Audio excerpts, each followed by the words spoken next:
Alright, so we kicking off Third Battle of Winchester from the Death Valley box. Battles for the Shenandoah. Richard Berg. And I think it's Greg Laubach, isn't it? Let me see. Yeah, Greg Laubach. Game designer. Of course, it's from the Richard Berg series. This was 2019. Like I said, this was the last published one. I do have the Into the Woods P500. I guess that's Shiloh. I have that on pre-order. So, all right. So we got the cards out. Got the game set up. All the reinforcements that'll come in. Plus, you have the dismounted cavalry and the mounted cavalry versions there. And all the wonderful, wonderful activation markers for this game. I don't have anything on the charts. Turn 1 had pretty much listed activations. And got a book over here. Let me dig up the book here. I grabbed this book. So I have a lot of stuff that I don't know where the world I got it from or who gave it to me. But good book called Winchester to Cedar Creek, the Shenandoah Campaign of 1864 by Jeffrey Wirt. Very, very good writer, especially about Civil War stuff. So I got that out, started to read to that to see how things developed. Let's take a look at the map. So the victory conditions, it's kind of hard to, it took me a little while to work this out in the scenario booklet. So in the victory points come as, all right, so Union brigades that are ineffective are worth 5 points. Union divisions are worth 5. Union guns eliminated or abandoned are 1 point apiece. And Union cav strength point losses are 1 apiece. Now notice that Union brigade ineffectiveness. Alright, the Confederates in this scenario do not. Union does not get points for Confederate brigades or divisions that are ineffective. They do get points for cavalry SPs. I'm sorry, they do get them for divisions. They get 5 for a Confederate division, but not for brigades. Confederate guns lost or abandoned, or eliminated or abandoned, and Confederate cavalry strength points. Now, to go along with that, the Union gets victory points for, I gotta check on, there's something about these roads being wide open to the Union, okay? Being able to move down them. But I do know that there's quite a large number of victory points for all these fort hexes over here. I think there's one more too. For the 3 fort hexes over here, you've got Jackson. Then up here you've got Star Fort, and over yonder you've got Fort Collier. Now, like I say, I live 20 minutes from Winchester at the most. I've never seen any of these forts. I really, really, really need to get down there and wander around in the woods. All right, there's the city of Winchester. So, I would venture to say that a good thing to do would be to sever this road, because most of Early's units are up north here towards Martinsburg. And they've turned and they're coming back down. Everything was within striking distance or supporting distance of each other. Now, he does have troops. He's got artillery here outside of Winchester. It's Nelson's battalion. So you got some of Ramseur's boys on the road here. Where'd they go? Yeah, we're going to learn how this camera works. Got some of Ramseur's boys here, who's a Pegram. Pegram turned out to be a really, really good commander, too. Got more cav back in here. Thompson from 2 Cav. Got cav sitting back here under Wickham. A couple brigades back there. And then you got some more infantry over here. And all these were in reserve. This is a good one.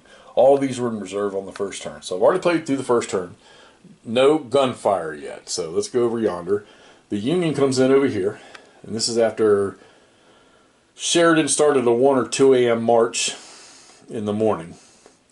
And they moved in, and then he sent these cavalry brigades forward. And this is Wilson's division. He's got 2 brigades. And let me tell you something, I want you to look at this now. I want you to look at you can tell this is towards the end of the war.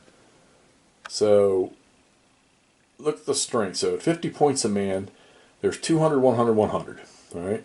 Those are regiments now. Well, the bottom one's a battalion. Okay? And there's every regiment over here for the Confederates is 100 or 150 men in that area, except for that one R4 up there. Now look at the Union. They are 250, 300, 300, 400. They got cannons. And these guys are carrying, get the zoom to catch, Spencer carbines. So Spencer repeaters, okay? So my initial intent is to have this brigade deal with they call that the canyon, clearing out the canyon. Sheridan's orders to Wilson were to clear out the canyon and move through and sort of like establish a beachhead on the clear ground beyond the canyon. So in this area in here somewhere, probably just on this side of the woods. Sort of like a staging area for the infantry to roll in and get after the Confederates. Now, how did this come about? So Jubal Early assumed that Sheridan, since he had been in this defensive posture, was going to stay on the defensive. And he decided to go ahead and let McLaws, which was under D.H. Hill, I think it was D.H. Hill, or Anderson, I can't remember. Anyhow, go on back to Richmond, to the lines in Richmond, because he didn't think Sheridan was going to be doing anything. Well, two sisters in the city of Winchester, all right, they had, one was very staunch Unionist and the other was staunch Confederate, okay. Well, the staunch Unionist one, they had an African American that the Confederates were allowing to come through the lines to deliver fruit 3 times a week. And he would communicate with the one sister who was a Unionist, who had gotten information about McLaws' division being sent back to Richmond to no longer return. And she got that information to the African American fruit seller guy, who got back out and got that information to, I think it was Crook or Sheridan. And that's what sort of tipped the bucket over there for Sheridan to go ahead and say, yep, time to get on now. Grant decided time for him to come up to the valley and take charge of the situation, because really nothing was happening. And Grant was trying to create problems or to get something going, because Sherman had already been very, very successful in the South. So Grant goes to Harper's Ferry, and the day before all of this stuff, well, Sheridan's already got it in his mind now, after he's heard what he's heard, to get after the Confederacy, to get after Jubal Early.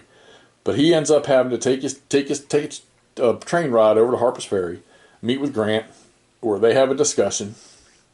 And Grant had plans in his pocket for Sheridan. Never pulled them out. Sheridan told him what he was going to do, what he wanted to do, and Grant said, get after it, General. And that was pretty much it. And I remember some of the guys, some of the soldiers that saw Grant were like, the Unions were like, oh, hell.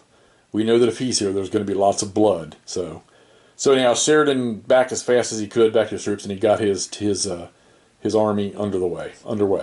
So you see, that's what's happening here. I was looking at the book to see how this thing developed, and this is pretty similar.